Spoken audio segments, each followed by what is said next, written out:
The problem of positive things. Why good things can be triggers. Did you know that good things can be triggers? When triggers are talked about, the talk seems to focus only on negative triggers. But positive things can be triggering too. Here's how. This is John. John just got a well-deserved promotion at work, but you'd never know it to look at him. He's not excited and proud of himself, as you might expect. Instead, he's feeling quite anxious and he doesn't even know why. He wonders what's wrong with himself. Why isn't he happy? Internally, John's nervous system is on red alert. His body is prepared to fight or flee, which might not make sense until you understand that John's nervous system is experiencing life-threatening danger, like he's being stalked by this tiger.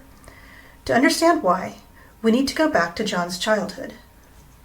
This is John when he was much younger. Such a cutie pie. He just got a 100% on his spelling test and he is so proud and excited about it. He can't wait to tell everyone at home. But when he bursts through the door, proudly waving his spelling test, his stepdad gets angry.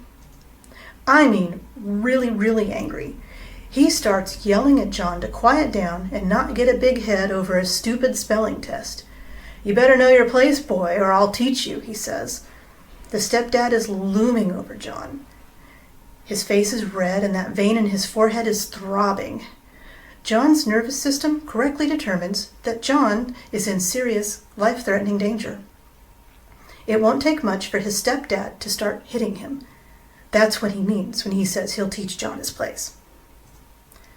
John's nervous system wants to identify what happened that made the stepdad so angry. By identifying signs, it can try to prevent this situation from happening again in the future. What do you think John's nervous system identified as the sign? If you said his excitement and pride, you're right. John's nervous system had determined that being proud of himself leads to life-threatening danger.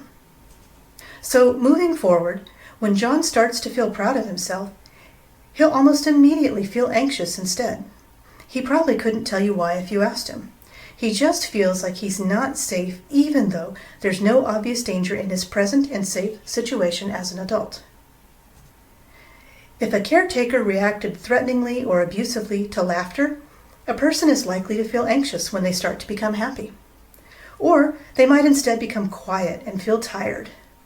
Or if a person was hurt or abused for crying as a child, they might find themselves becoming numb while watching a sad movie in the safe present.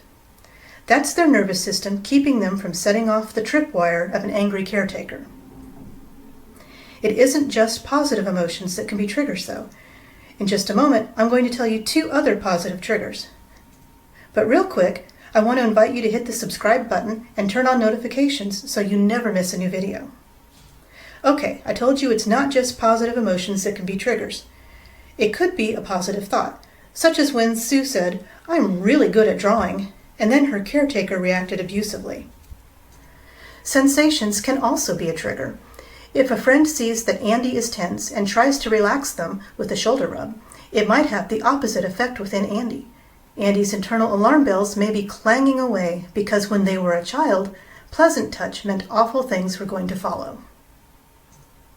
Does this explain any puzzling reactions you've noticed but couldn't explain?